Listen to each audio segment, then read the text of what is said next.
the Baen Free Radio Hour.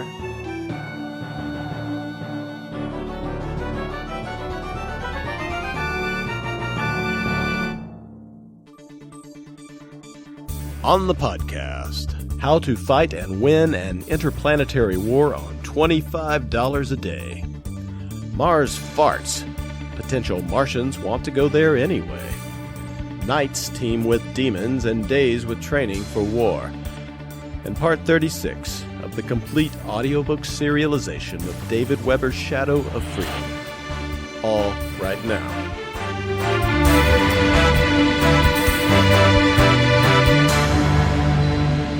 Welcome to the Baen Free Radio Hour podcast.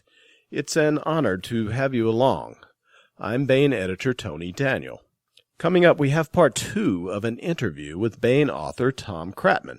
We continue our discussion about Tom's very extensive military background, and then talk about his new novel in the Carrera series, Come and Take Them. And we continue with the complete audiobook serialization of David Weber's Shadow of Freedom. But first, Associate Editor Laura Haywood Corey joins me for the news.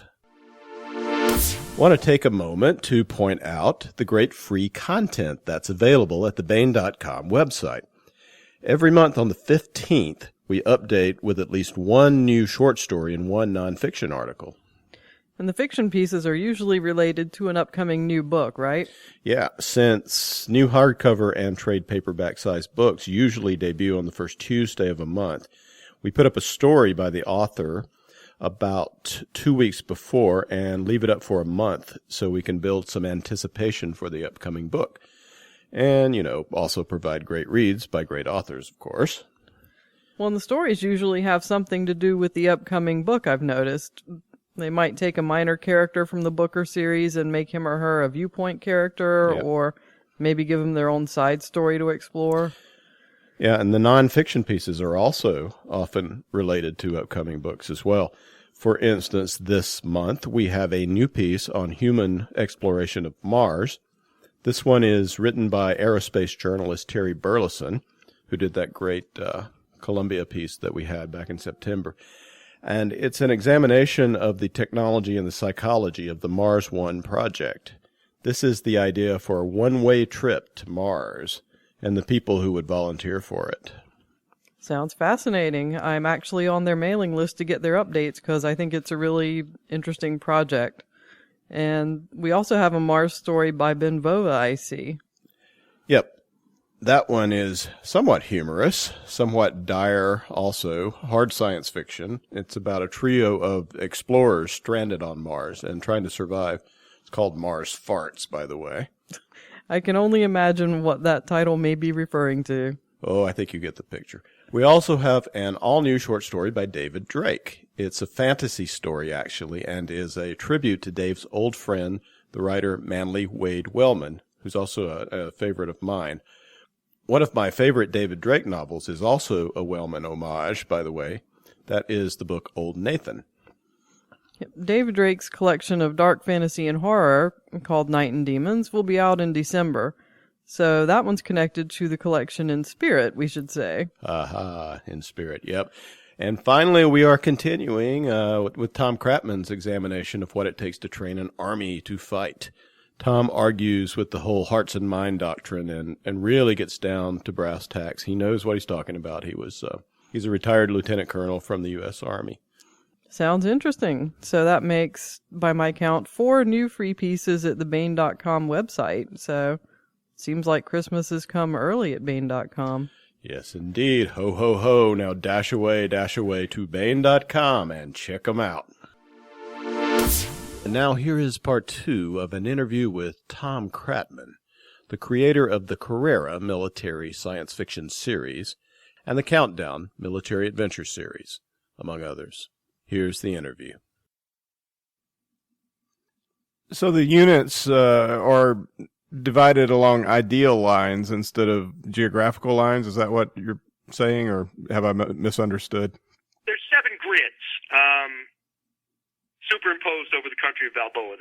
Think of the top grid as being combat arms, and they take the youngest for the most part, new recruits.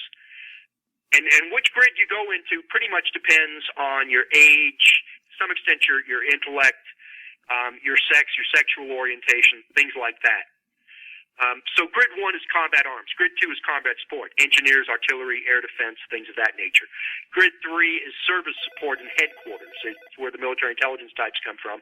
And that grid 3 tends to pull people from that are older. Like if you're 60 years old and you decided you want to volunteer, the odds are really good you're going to end up in grid 3 and end up in a service support regiment. Even though you will have lived at the same time in 7 different recruiting grids. Don't ask me what the other 7 are. I can't remember off the top of my head, but they're in there somewhere. Why would this be the way to organize a near-future, highly technological army? It's not really Roman, you know. Oh, sure, it's got some of the trappings, names, ranks, and such. That's a deliberate attempt to enslave the past in the service of the present.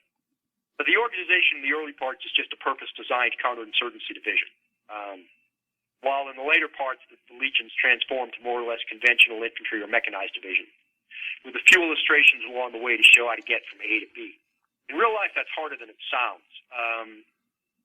Wait and watch while the U.S. Army attempts to extricate itself from the current general officer-mandated organizational lunacy. I mean, sure, any general worth his salt will come up with an original stupid idea. But to resurrect an old stupid idea, the Pentomic Division from the 50s, and call it new, that takes genuine 4-star chief of staff levels of idiocy. Anyway, the key is in Book 1, Desert Called Peace. Down in the basement when Carrera shows Fernandez a PERT chart, a performance evaluation review technique for an army sufficient to defend the country from all comers, he tells his troops he's not serious about it. But he is serious about it, at least to the extent of wanting to be ready to expand if he has the chance, the money, and the need. The PERT chart goes from final project, Nation in Arms, backward to the initial formation, which was a single big brigade that he can afford, and fills in all the gaps in between, and also the ones that go into that brigade. I actually did that, by the way, or most of it anyway. A friend, John Miller, who is a former active barfly, former Army truck driver, IT guru, formerly in North Carolina, now living in Maine, sent me a updated, modern PERT chart program where I plotted out most of the steps from starting with nothing and raising a brigade formation, and then every step that goes between that and building this huge nation in arms. I did most of the major steps. Actually, I think I did all the major steps and a fair number of the minor ones, too, if I thought they were significant. That, by the way, the PERT chart is it shaved a couple of years, supposedly, off the development of the first generation of nuclear missile-carrying submarine, Carrera subs. Okay. There's also a big split between the tactical and operational organization and the administrative organization and procedure back home. I call it this tercio system. That's sort of my way of saying, hey, Army, here's how to get a lot more divisions for the same manpower. Not that anyone's listening, mind.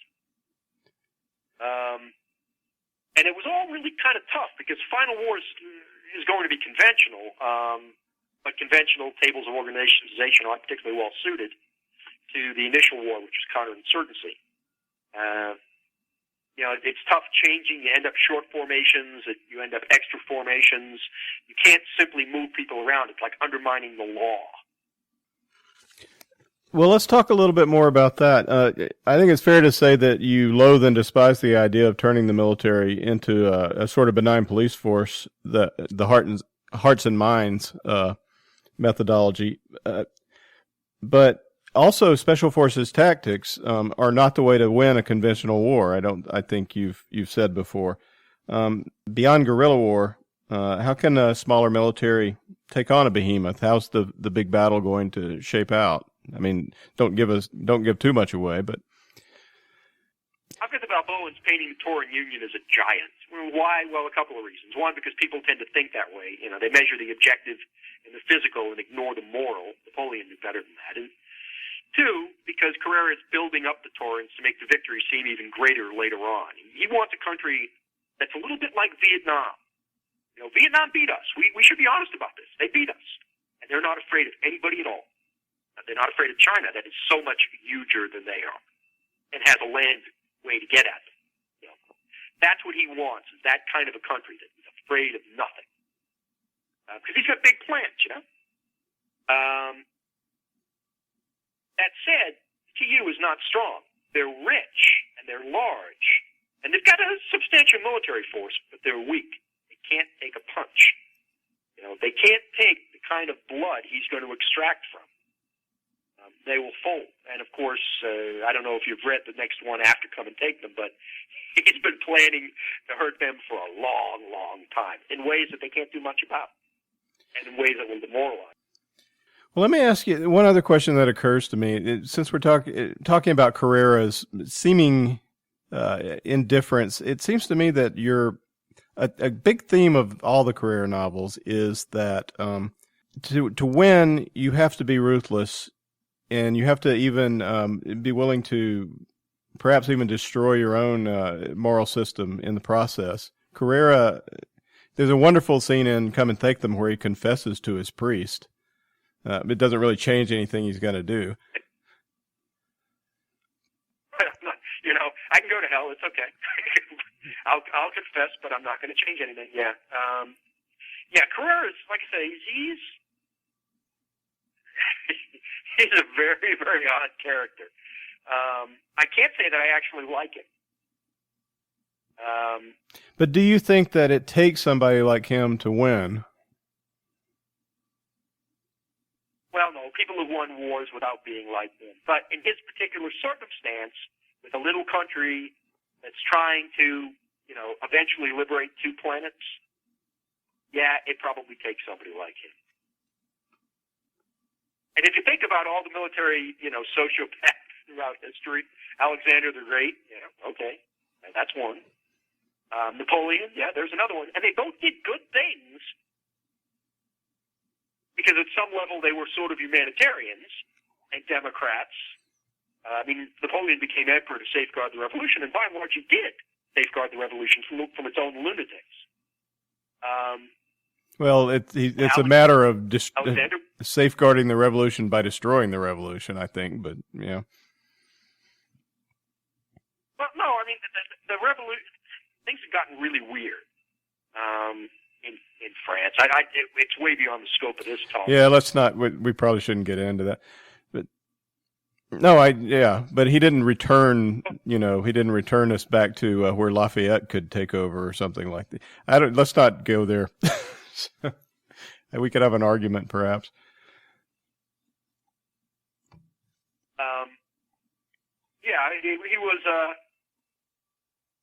He was not unmindful that monarchy is one of the 3 good forms of government. Put it that way. Anyway, the F-26 rifle is. I personally had thought that there was no real possibility for serious improvements in small arms. Then I started digging, and I came up with almost everything. In fact, I think everything in the F-26. I'm sorry, with one exception that is actually my own idea. Everything else in the F-26 exists. Electric ignition of cartridges, semi-combustible casings with metallic or plastic stubs, the very high rate of fire that's in a Russian assault rifle that looks like an AK, but inside it is not an AK. And what it does is, while it's extracting in one direction, it's loading with something else. I changed it a little bit, but same basic idea. The only thing that's actually mine, I think, in that rifle is the ratcheting system that keeps the spring tight on the magazine. I think that was it. Everything else exists real world now. Or could be made to exist just by slapping something onto a rifle. Yeah.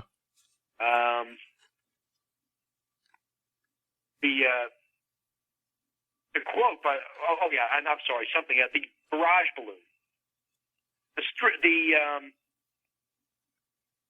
barrage balloons are, of course, old tech. Goes back to World War I. The aerial mines, though, the Russians have, or the Soviets had, and I suspect the Russians still have, something called a Strela block, which was a shoulder-fired anti-aircraft missile in a mount that had an acoustic receiver. When it heard an airplane coming, it would arm itself. And then if the airplane got within a certain envelope, it would fire itself at the airplane. It would lock on and fire at the airplane. Well, he mounts them in the barrage balloon. Okay, that's not an innovation exactly. That's just taking 2 unlike things that exist real world and matching them together. Well, I hope the friendly pilots have some kind of mechanism to tell that gun that it's them. Yeah, everybody's got an IFF. That's not a problem. Everyone has IFF. And he only uses them in certain places, and so they can stay away from where it's densely covered. But on the other hand, they're very, they take friendly fire very philosophically. Okay, if one of us has to be killed by friendly fire to get one of them, and if that one of them isn't gotten, that one of them will get two of us. Let's take the risk with a friendly fire. It's kind of a philosophical approach. Well, let's take a step back and talk about the science fiction setup here. Although I know sometimes you don't consider it as important, but you do have a pretty cool idea. Can you tell us about what Terra Nova is and what the transitway is and the NOAAs and such? As far as the NOAAs, we don't know. They were here. They set up a game preserve, a wildlife refuge, and then they moved on. They're not from here. They probably created the wormhole that linked Earth and Terra Nova. On the other hand, maybe they just found one and used one. Or maybe they found and used one and created another one and destroyed the one they found as they were leaving. We just don't know. We know we haven't found another one. But maybe we've been looking in the wrong. The science part of it, it's more social science fiction. The science part of it's not that important, but I didn't totally blow it off either. We know that the space around the wormholes is lumpy. That's a term of art, meaning, in effect, somewhat similar to space at the time of the Big Bang, when the rules were different and the speed of light is believed to have been much faster than it is here and now. Anyway, we never found any trace of them on Earth that we know of. There were some artifacts found on Terra Nova, but we can't guess at their use. All right. One of them is a cake batter spatula. Haven't explained it, but if I ever get down to it, it is a cake batter spatula. In other words, it's purely mundane and has absolutely no bearing whatsoever on anything. It's totally useless. That's why it ended up getting left behind. I think a really cool idea you have is the fact that there are poisonous plants on Terra Nova that kill intelligent species. So the planet's programmed to not let an intelligent species evolve. And it seems to me that they set it up so humans could come there. I haven't firmly decided on this, but I think if I ever have to explain it, the explanation is probably going to be that the Noahs came and smashed mankind pretty much down to rubble for a while, and then extracted all the wildlife they wanted, put it on this other planet, and they thought they were just locking us away and saving some wildlife. But we're more resilient than that. We got out by a fluke. So let's get back to since it is social science fiction, that is, it's concerned with military and politics. What's the political situation on Terra Nova, and how is it developed? You say it's an analog with Panama. I assume you mean Central America is sort of your. No, I mean Balboa itself is an analog to Panama. There's a lot of analogs, but they're not just arbitrary analogs. There's a reason why the nation states of Terra Nova tend to represent or be very similar to and derive from nation states birth, which is that the first attempt at colonization, which was a very politically correct, multiculturally sensitive, equal representation of everybody, turned into a total freaking disaster, and the ship was basically destroyed, left in orbit, rendered unusable. Most of the people killed, and a few handfuls of survivors ended up on the planet cut off until someone came to rescue them. Because Rodney King notwithstanding, no, we just can't all get along. So after that disaster, they decided to push it down to not to countries for the most part, but the U.S. turned the ability over to the UN. The UN wanted to give it to countries, pushed it down to supranationals like NAFTA, Mercosur, the European Union. And they further, not wanting any more disasters, because they wanted to get rid of as many old-fashioned nationalist types as they possibly could, went with national colonization plans. They divided up the planet, parceled it out to the supranationals, who further divided it up and parceled it to the countries, based pretty much on their clout on the earth as it was. They're not necessarily barbarians, but they do kind of devolve. But for example, the Saudi Arabia. Do you think Saudi Arabia is really all that comfortable with the number of outright, lunatic Islamic fanatics they have? No, those people are a threat to the Saudi regime. So they're going to go out of their way to get rid of as many of their own particular homegrown loonies as they can, and they've got more than most. So that's why one of the reasons why Muslims are more of a problem there than you might normally expect, because the worst ones get sent. Not merely nationalists, but true fanatics are the ones the Saudis want to get rid of. Not just the Saudis, there are others too, the Egyptians, the Iraqis, all of them want to get rid of as many nuts as they can. Understandable. Anyway, so that's, and they go there, some people go there with advanced technology that quickly breaks down. Some people go there with no technology and they have to try and start basically with rocks. And some people go with, something that can be created without a great deal of effort, not without a great deal of, some with technology that can be recreated and sustained there. They go over with flintlock muskets because you can find flint. You can make gunpowder. Some people went with just bows and arrows. That's all they could afford.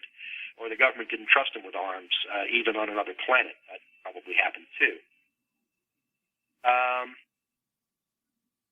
Anyway, so it's a fairly close match of Earth, but it's not exact. There is, for example, no Australia. There is a much smaller island that is not where Australia would be, called Atlantis, and that's something that the United Nations took as their own base on the planet, as their own little reservation.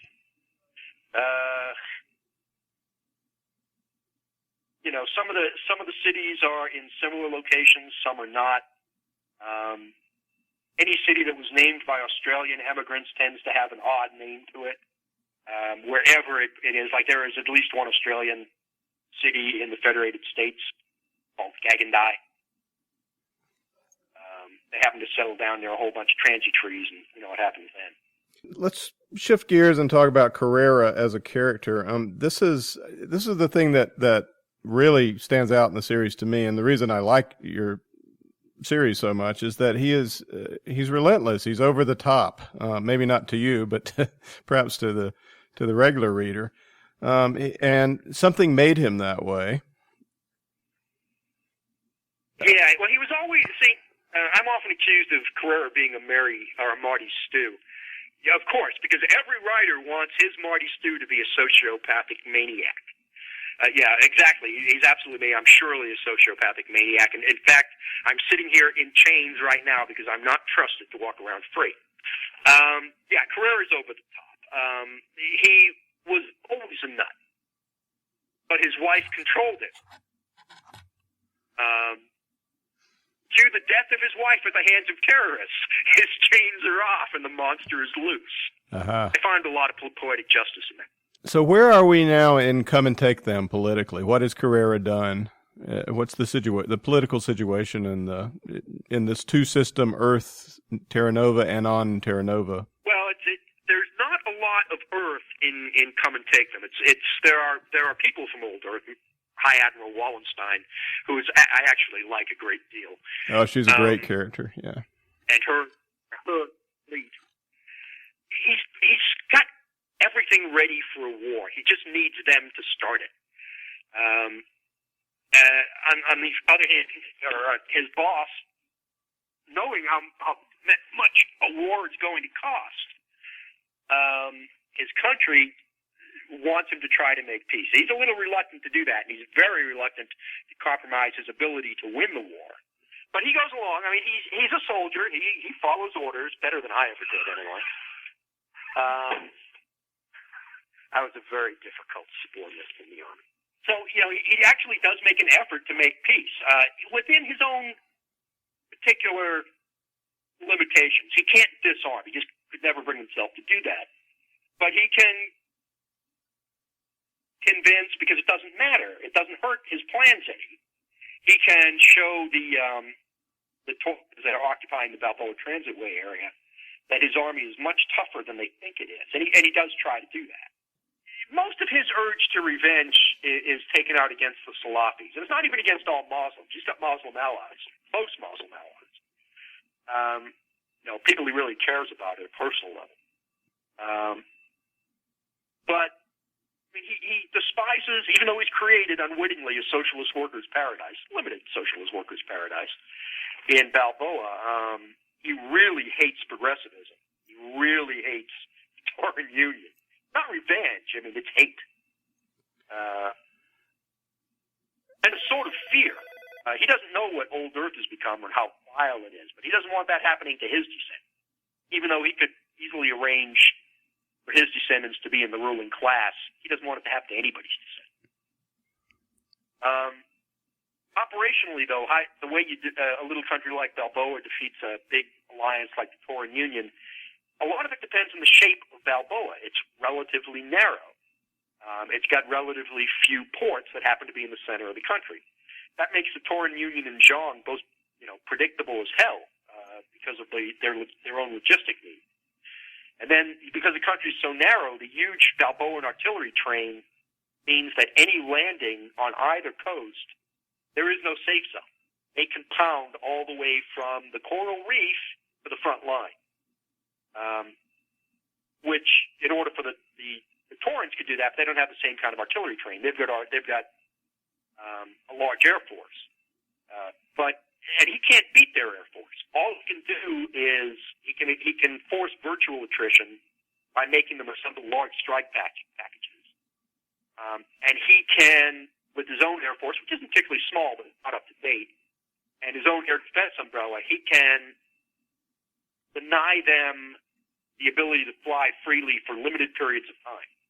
So he can lost his own air force, unmask his own air defense umbrella, and gain himself anywhere from a few hours to 24 hours of maneuver time without the Torin Air Forces being able to interfere very effectively because of how much they have to go through to fight their way in to interfere. So they'd have to punch pretty hard in that moment where they're free of the air threat. Yeah, they do. They've got to punch pretty hard, and they've got to move. They've got to attack about 20 miles, give or take. 20 miles is doable. If heavy enough artillery prep, it's not even that hard.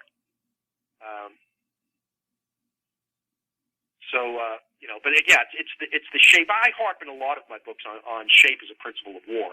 It isn't officially. It's just one of my principles of war, my little addendas. What do you mean by shape? 9 or 10. But shape is, you should ask really, what do I mean by principle of war? A principle of war is it's not part of a checklist to victory. It's a guide for study. It's a defense against stupid theories. And it's a short phrase or word that illustrates a constantly operating, constantly effective phenomena in war. Shape, I gave it in, if you go back to the article that I wrote on decision cycle theory. Yeah, from the Baen website. Look up Luke Turgeon. Yeah. It was a... If you look up the Luke, you'll see that Epaminondas and his Thebans echeloned in 3 echelons. He had his main effort on his left, then a much weaker group in the center, but spaced well back, and then a very weak group over on his right.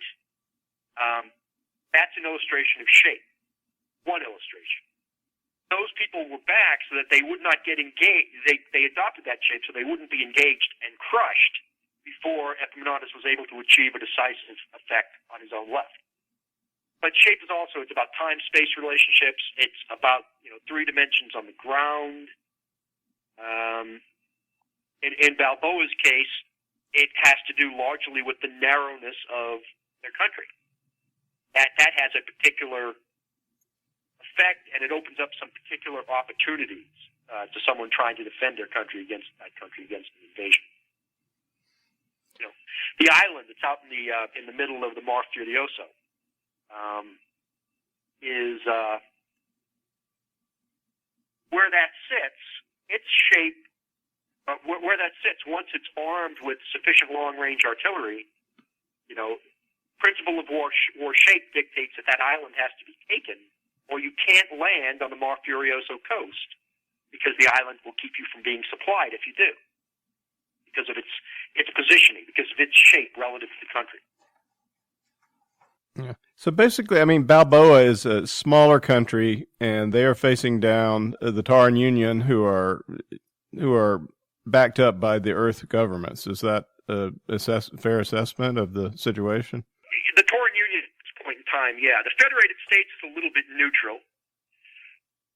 They're a much more militarily serious power than the Taran Union is. They have got a lot of affection within their armed forces for Balboa, which has been providing mercenaries, actually technically auxiliaries, to them for at least 2 military campaigns.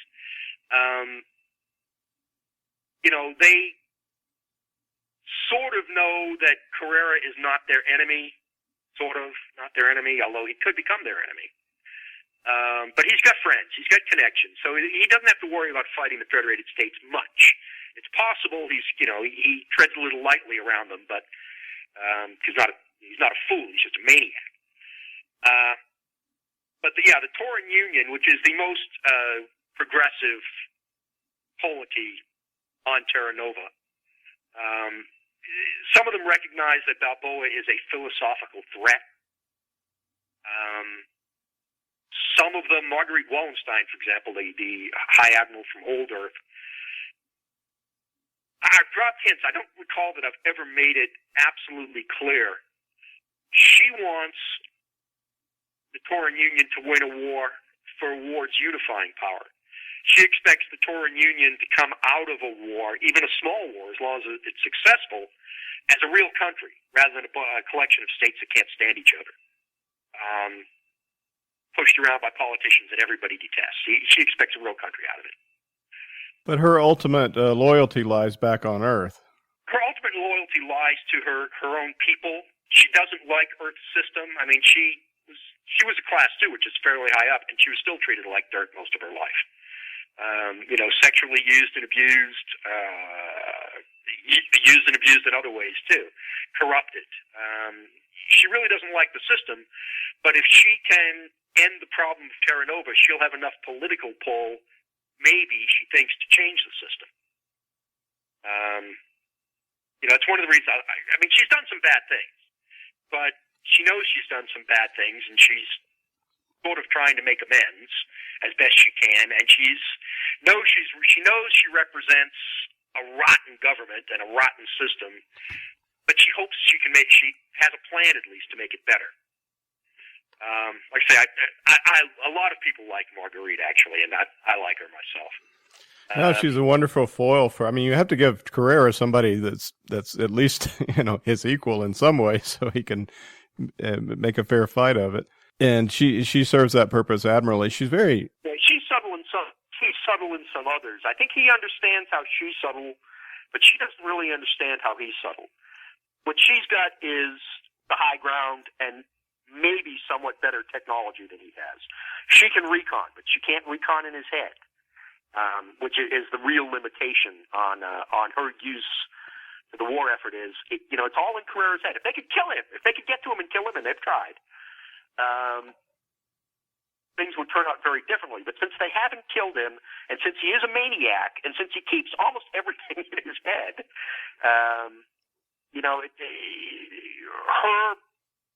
what she brings to the table isn't as decisive as you might expect. Anyway, Marguerite is, actually, I like her a great deal, and I'm not sure what to do with her, actually, later on. I haven't figured out. I don't want to kill her. Well, I've got another plan, but I'm not what I'll probably do with her, but I'm not going to say what that is. Well, don't tell us. We'll find out. We want to find out in a novel. Well, let me go on to a lot of Come and Take Them is about military preparation, which doesn't seem like it might be a riveting sort of thing to examine in a novel, but you make it so. One of my favorite parts is when these visiting officers, Captain Jan Campbell and Major Chris Hendrickson, I guess they're Taran Union security force officers. They come over and spend time with the one of the tercios, one of the I guess it's brigade size units that are that in Balboa, And it takes Jan a while, but she slowly comes to understand that this is a fundamentally different sort of military force than the one she's used to. And she was really amazed at all the live fire exercises. What value did showing Campbell the second tercio, I believe it's called, serve for Carrera? And what is tell us about the training and the preparation he's making for this war he sees coming.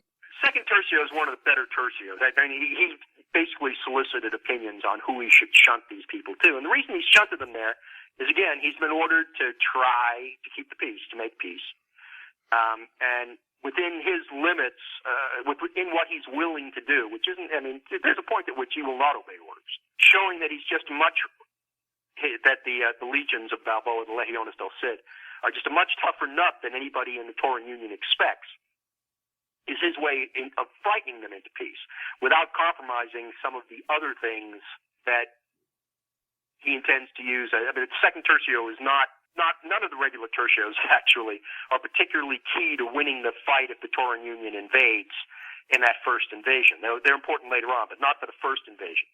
So he can show them how tough they are while still keeping his ace in the hole, which I'm not going to mention, read the book, people, while keeping his ace in the hole hidden. In fact, it really kind of, if anything, showing second tercio helps him keep those other troops that very few people know about hidden by focusing Tauran attention on the regular formation. Yeah, so it's the classic misdirection. It's sort of indirection, yeah. The training is just, I think of it as kind of mundane, but I'll admit there are very few militia formations in the world that would be able to do something like that. The Israelis probably could train that way if they chose to. The Swiss could, and the Swiss get people, people don't realize how big the Swiss army used to be. It's gotten a lot smaller lately, or how hard they trained when they trained. The Swiss could have done it, maybe not now, but 15 years ago they could have done it, or put on that good show. Oh, by the way, it's actually not Major Hendrickson, it's Sergeant Major Hendrickson. Oh, I see. He's the NCO. Yeah, and then, again, the idea, I never said whether they went any further, harder, or more dangerous in Second Tercio's training period as or than others. I've left it open, but it is possible that they might have, just to make the right impression on Campbell and Hendrickson. Well, I mean, what they're doing is, they let mines and explode a few meters from the troops. They put them in a situation where they really experience something close to battle, as close as you can get, I suppose. Do you, as a retired soldier, think this is the way to go, or is it just something that you put in the book because that's the way Carrera would do it? It's the way the 193rd Infantry Brigade in Panama would do it. We were a very unusual brigade. Most places in the Army, if somebody got shot or otherwise killed and hurt in training, they'd stop everything. Not the 193rd. The 193rd or the Ranger Regiment was similar. They'd call in a dust-off for the wounded and dead, and just keep on going. That was, it's not me nor Carrera necessarily. It's the whole 193rd was just like that. So there's an actual analog that from your experience. Interesting. Oh yeah. There's virtually nothing that I show in training that I haven't seen done with my own eyes. There are a couple of things. The force on force. No, I've never seen that done. Although I know how it is done. I had a friend, more of an acquaintance in Panama, who had been in the Waffen-SS in World War II. And he explained how you actually do a force on force live fire. It can be done reasonably safely. Where reasonable just fine is you only kill people every now and again. But everything else, pretty much what I've seen or done myself. You put in the ambiguity of it. You have someone die, that is, and you show the sadness of that. People get killed in these live fire exercises, but it's a price that they're willing to pay, rather than it being black or white. That this is great and we have to do it, and it doesn't matter who gets killed, and or this is horrible. The authenticity that you bring toward understanding operations in the military is something you seldom find in other in a lot of military fiction at all. It really has a been there and done that feel to it. Your books do. I don't think it's a spoiler to say that we haven't seen the end of this brewing conflict that we have at the conclusion of Come and Take Them. Are you working on a sequel? What other developments do you have in mind for the series that you can tell us? The next one that I'm going to do, I tentatively entitled A Pillar of Fire by Night. There's a reason for that title, two reasons actually for that title. One is the general sort of old/ancient phrase, that and the huge fuel air explosive bombs that have been left out on the countryside, that are Project Volcano as an R&D project. Anyway, that will cover the Torin Union invasion, the second invasion actually by the Torin Union, and what happens with there.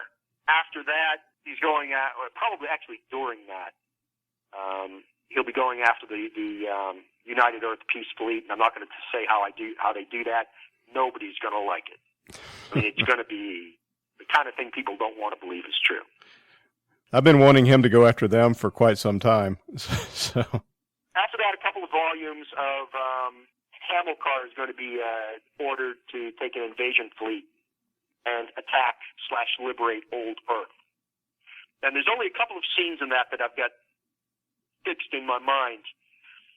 If you can, Cortez's conquistadors on the big pyramid in Mexico City, tossing the idols down and putting an end to the human sacrifices. I'm going to replicate that at the Arapacas when the Neo-Azteca are sacrificing young girls on the Augustus's altar of peace. Well, it sounds. I'm looking forward to writing. It sounds really cool. Hamilcar is Carrera's only surviving son, by the way, for those who don't know. What else are you working on or thinking about? I've heard you mention the naval battle of Lepanto as something you're particularly interested in. Do I smell an alternate history, perhaps? No, not for that one. Alternate histories, I want to do two. One is Zayadler, on which I've done an absolutely frightful amount of research and thought and planning, which is a German invasion of England commencing on 27 May 1940. And it's amazing how much that pisses off, particularly Brits, when you mention it. Because, it's part of their myth that it was just, it couldn't have happened. No, they were in such awful shape on that day. And they started getting better very quickly. But on that particular day, and maybe for 2 days thereafter, they're in horrible shape. I've got a not insubstantial bookcase up in my living room that's full of books for that, books and CDs and other things. And I don't know how many sites bookmarked on my computer. The other one I want to do is an alternate Civil War where Lincoln loses the election in 1860. To McClellan. And that gives Dred Scott, the real implications of the Dred Scott decision, a chance to run. Oh, the first Lincoln election you're talking about. Very well understood. But how does Lincoln lose? It actually hinges on Ohio. But in order to make Lincoln lose, I've got to keep Daniel Webster from being killed or dying as a result of being thrown from his horse. Okay. That's actually the only crux I've been able to see is save Daniel Webster. He runs, Lincoln loses. That gives Dred Scott a chance to run. And the effect of Dred Scott was that slavery could not be outlawed even up north. So what happens? Massachusetts secedes. And instead of Fort Sumter, it's a federal Fort Warren out in the harbor that gets bombarded by Massachusetts militia. And with Massachusetts gone, all the other northern states who also hate slavery, well, it works the same way as it did in the real Civil War. South Carolina left, which unbalanced the Senate, and all the slave states, except for a few where slavery wasn't quite as important, left because they were afraid it was going to get outlawed. It lost the Senate. Well, with Massachusetts gone, all the other northern states have to leave because there's no way they'll ever be able to get rid of slavery, even in their own states, in a union where they're outnumbered in the Senate. So it's a civil war where the North, for the Unionists of our Civil War, the one that really happened, are the secessionists. Sounds like a great idea to me. I love it. Yes. The book we're talking about now is Come and Take Them, the latest entry in the Carrera series. It's now in hardcover at booksellers everywhere and available at baenebooks.com. Tom, thank you so much for joining us today. No problem. Thanks for having me. And now we continue with our complete audiobook serialization of David Weber's Shadow of Freedom. This portion of Shadow of Freedom is provided by Audible.com. Get the complete audiobook at Audible.com now. If you're not a subscriber, you can get the entire audiobook free or choose from more than 100,000 other titles when you try Audible free for 30 days. Okay, here's what has gone before. After a fierce war, Honor Harrington's star kingdom of Manticore has entered into a simmering low-level conflict with the ancient aristocratic Solarian League. The Solarian League is crumbling, and on the verge, a region at the edge of its empire, rebellion is brewing. The Solarian Office of Frontier Security is in charge of keeping the peace on the verge. Brutal tactics and puppet dictatorships are par for the course for the OFS. Rebels opposed to the oppressive regimes can't hope to match the military might of the OFS without outside aid. Aid they are receiving in the form of weapons drops by agents claiming to represent the Star Empire of Manticore. But it's a ruse. These agents actually serve the shadowy Mason alignment, eugenic supremacists who wish to see the Solarian League and the Star Empire at war. Royal Manticoran Navy Admiral Michelle Hinka, Countess Goldpeak, commands the Royal Manticoran Navy forces in the nearby Talbot Quadrant. Goldpeak is sympathetic to the rebels, but is looking for the right place to strike a blow on their behalf. Now she has discovered a series of false promises made by Mason agents masquerading as Star Kingdom operatives. It seems the moment for Goldpeak to make her move in the Talbot Quadrant is fast drawing nigh. Here is part 36 of David Weber's Shadow of Freedom. Chapter 27. Captain Peter Clavel frowned grumpily as he checked his chrono for the third time in the last 15 minutes. His relief was late, again, and Clavel didn't like the rumors he'd been hearing. All very well for General Yardley to announce a general offensive against the rabble-rousers and malcontents, but she wasn't the one out here in command of a checkpoint whose relief was dragging in late, again. And she wasn't the one wondering if maybe this time his relief was late for a reason nobody would like, or if some terrorist son of a bitch was going to come along and ruin his entire night when he should have been safely back in his quarters while some other poor bastard took over the checkpoint in question. God knew it had happened to enough other guardsmen in the last 2 or 3 weeks. He scowled at the thought and reminded himself that it would be a very bad idea to say anything like that out loud where it might get back to internal affairs. Defeatism was well on its way to becoming a capital offense, and at least one other field-grade officer Clavel knew had been posted to one of the penal battalions for sedition when she'd questioned an intelligence appreciation of general public support for the terrorists who'd taken down the White Whore. Against that sort of backdrop, suggesting General Yardley didn't care diddly about how many guardsmen she might have to sacrifice to make this particular omelet probably came under the heading of something other than career enhancement. And given the sort of welcome a member of the Presidential Guard was likely to receive from the citizens of Mobius this day, it wasn't as if Captain Clavel could expect much of a career in the civilian sector. Most jobs tended to go to people who were still breathing, after all. Not that he wouldn't have been simply delighted to embrace some other form of employment if he had been able to find it. Clavel sighed heavily, tipped back in the Scorpion's command chair, and yawned and stretched, hard, before he crossed his ankles and clasped his hands behind his helmeted head. It wasn't that he had any qualms about breaking heads if the president told him to, he reflected. That was his job, after all, and Sven Lombroso understood that men and women of proven loyalty deserved to be rewarded. The perks that went with Clavel's career choice were fairly awesome when he came down to it, and it wasn't as if the work had ever been especially difficult. Break the occasional head, send a few unionists or protesters to the hospital, pull the occasional stint guarding one of the concentration camps, make your own quota on arrested malcontents, all fairly straightforward and routine. If there weren't enough protesters or genuine malcontents around when you needed them to look good on your annual efficiency reports, it wasn't too hard to find someone to stand in for them, and it wasn't as if the courts were going to waste time listening to protestations of innocence anyway. There'd been the occasional, very occasional moment when Cadet Clavel, or even Lieutenant Clavel, had questioned the system and his own participation in it.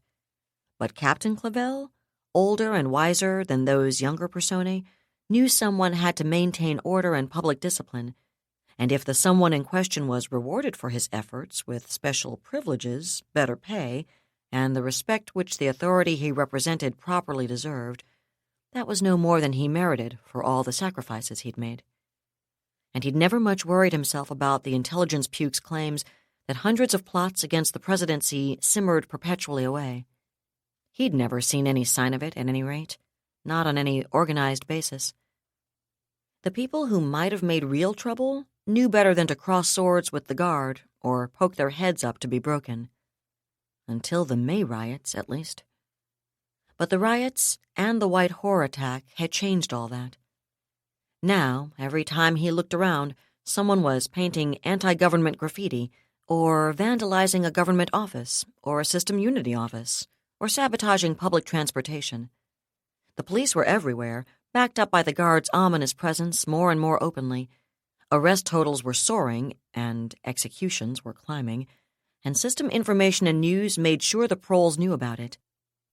Commentators and government spokesmen underscored the many ways in which a tiny handful of malcontents, rabble-rousers, radicals, and anarchists like the so-called freedom fighters of the thoroughly misnamed Mobius Liberation Front poisoned the society around them. Presidential news secretaries bemoaned the imposition of the ever-sterner security measures which a handful of violent extremists had made necessary, and the way in which those measures intruded into the lives and personal affairs of the huge majority of citizens who wanted only to obey the laws and get on with their own lives. Stern penalties, however reluctantly enforced, were the only argument vicious criminals like the Liberation Front seemed able to understand, however, and so the president had found himself with no option but to seek the death penalty for crimes against the state, in hopes that imposing that punishment upon those whose guilt had been proven might deter others from their predatory actions against a law-abiding society. And beneath the surface, behind the newsies and uniformed law enforcement personnel, underscoring the drama of public trials, convictions, and sentences, were General Matyas's secret police. No one spoke about them, not openly anyway. Everyone knew they were there, but no one knew who they were. They did their work in the shadows, without fanfare or glory, accountable only to their own superiors, General Matyas himself and the presidential special courts, whose task it was to deal with the most hardened enemies of the state. It was their invisibility that made them most intimidating, the knowledge that they were perpetually on guard, unseen and ready to pounce. And it was the silence which enveloped and erased the enemies of the state with whom they dealt, which deterred the troublemakers who might otherwise have dared to defy the forces of public order.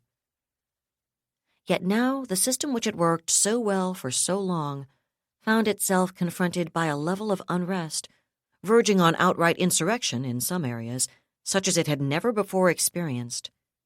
Despite the newscasts, despite the spokesmen, despite the public arrests and the rumors of secret arrests, despite the publicly announced executions and the unexplained disappearances of agitators and protesters, anonymous posters became daily more aggressive, more vituperative, on the public boards.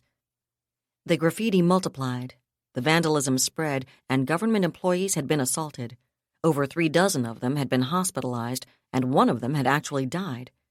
And just trying to keep count of the ever-mounting avalanche of threats against Trifecta employees was using up more and more police resources, not to mention guard resources, like Clavel's own Scorpion platoon and the infantry platoon attached to it while they sat here guarding the approaches to Summerhill Tower. He understood the need to reassure Trifecta's personnel of their own and their families' safety, but parking this much firepower in the middle of a residential district in the middle of the night seemed a little excessive. But perhaps it wasn't, he thought. After all, things had gotten even uglier over the last week or so.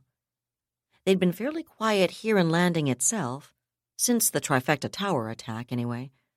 But just the day before yesterday, a mob had gathered outside a regional police station in the city of Granger, pelting it with stones and improvised incendiary devices in a protest over the hanging of 3 convicted seditionist agitators. 11 officers had been injured, 2 of them seriously, before the mob had finally been dispersed, and there were conflicting reports about the anarchists' casualties, although SINS was flatly denying the ridiculous claims that over 60 of them had been killed.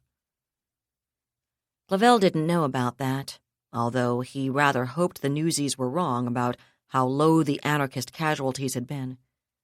The more he heard about the way things were going out in the boonies, the more in favor he was of showing the yokels the error of their way before things got completely out of hand, or even spread to Landing, for that matter. Some of his fellow guardsmen scoffed at his worries, and he was careful not to be too vocal about them. But he heard things, even when he wasn't supposed to. Like that shootout in Brazelton, for instance. SINS hadn't so much as mentioned it, and even the Guard's daily intelligence reports had treated it as only one more minor incident in a sleepy little town of no more than 120,000 or so. Clavel wasn't so certain, though. True, Brazelton wasn't Landing, and the security assets concentrated here in the capital were a lot better than anything a provincial town boasted. And, true again, they were talking about small-town cops who probably hadn't a clue what real security measures were all about.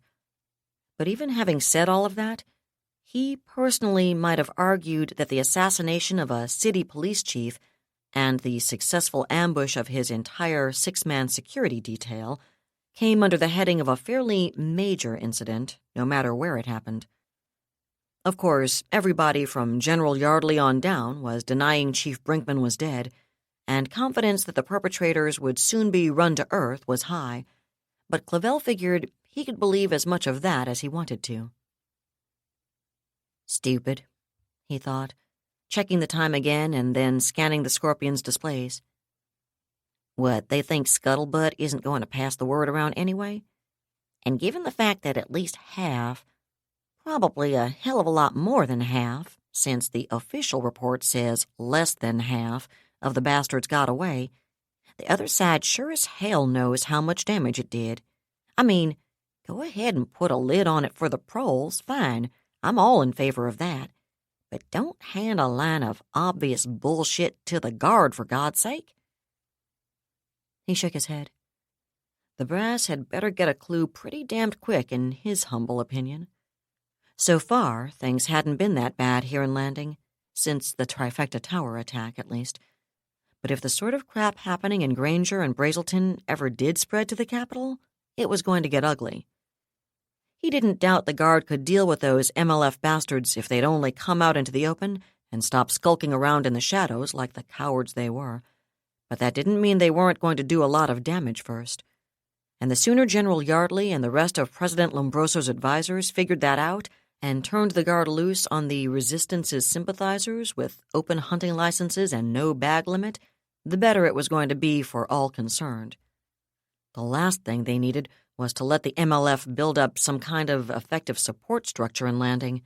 In fact, a shrill, high-pitched buzz interrupted Captain Clavel's reflections. He jerked upright in his chair, reaching for his console, and his blood ran cold as the bright red icon flashed in his helmet visor's HUD. "Laser!" his brain screamed. "We're being lased, but—" The 5-kilo kinetic penetrator struck the Scorpion's thinner, vulnerable rear armor at 30 kilometers per second, within less than a centimeter of the target designation laser's aiming point. Not that it really mattered where it had hit, of course. No light AFV had the protection to resist that kind of attack, and Captain Peter Clavel, late of the Presidential Guard, united with the alloy and fuel of his light tank, and the other 2 members of its crew, in a fireball that towered against the night. 3 more penetrators struck within half a second of the first one, killing the remaining Scorpions of Clavel's platoon. More fireballs billowed, painting the faces of surrounding towers and buildings in bloody crimson light, And then the tri-barrels opened up, scything down the guard infantry troopers lounging in their unarmored personnel transports while they waited for their relief. One of the infantry non-coms, protected in the heavily sandbagged CP, had time to scream for support, but she never got through to HQ. She was still trying to get a comm response when one of the anti-tank launchers retargeted on the command post and turned it into an expanding cloud of dust, debris, and human remains. It wouldn't have mattered if she had gotten through, really. No one could possibly have gotten there in time to do any good. Besides, the elimination of Captain Clavel's security detail was only one of dozens of simultaneous attacks spread across the city of Landing. That was David Weber's Shadow of Freedom, Part 36, read by Allison Johnson.